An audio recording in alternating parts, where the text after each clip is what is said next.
in Nigeria, where more Christians have been killed there than anywhere else in the world.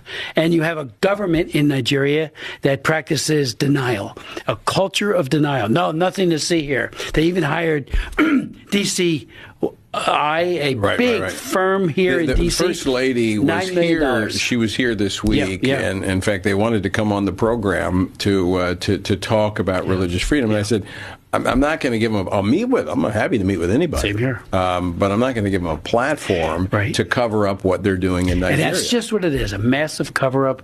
You know, I met with a big delegation that came in, and it went for almost 2 hours. And the Attorney General of Nigeria said that this Bishop Anabe, who I had at 2 of my hearings, you were there. He testified right next to me. Right next to you. A wonderful man.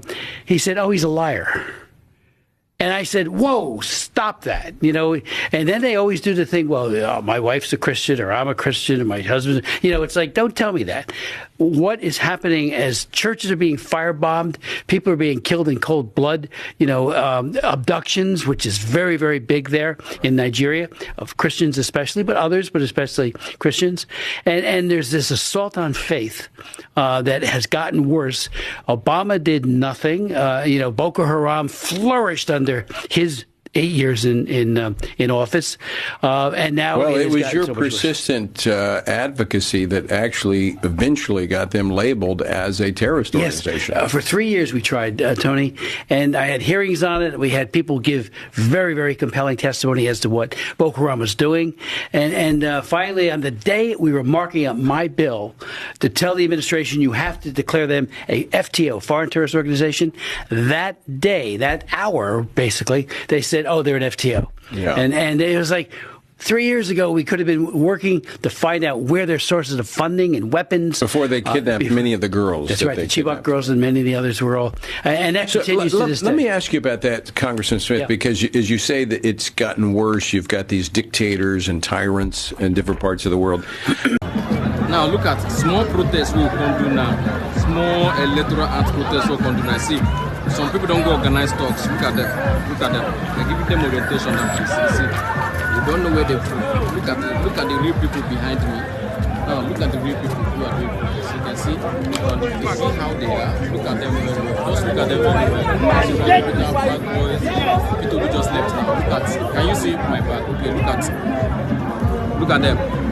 They use one bus, bring them. See them there. Like if somebody's talking to them, see they brought dogs. Small protests like this, they will bring dogs. Look at them. Look at them. So in case anything happen later, you say they don't scatter the protest. Look at them, not them. Not them. Don't they give them orientation? Look at them, not them do that. They did this here. Just for the record. Simple transmission.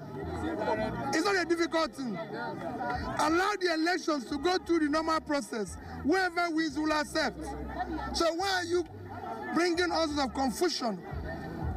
I want to ask you a question. Last week they protested, and last night the Senate issued a statement saying that they are going to have an emergency plenary sitting tomorrow. Doesn't that make a difference?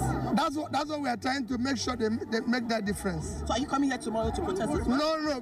When they sit tomorrow, after they are sitting tomorrow. But the political parties are lagging behind. It's as if it's the Nigerian situation that is working. They are working towards this action. We are working. We are doing that. That's what it's good you are seeing me today now. It's the first time for everything. Let us get on that of the people. Amechi. Yeah, we'll stay with you.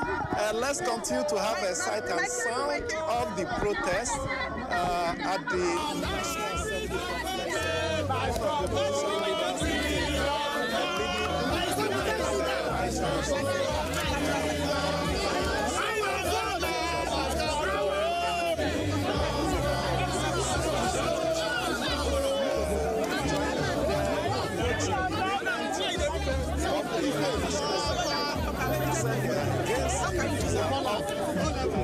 National Assembly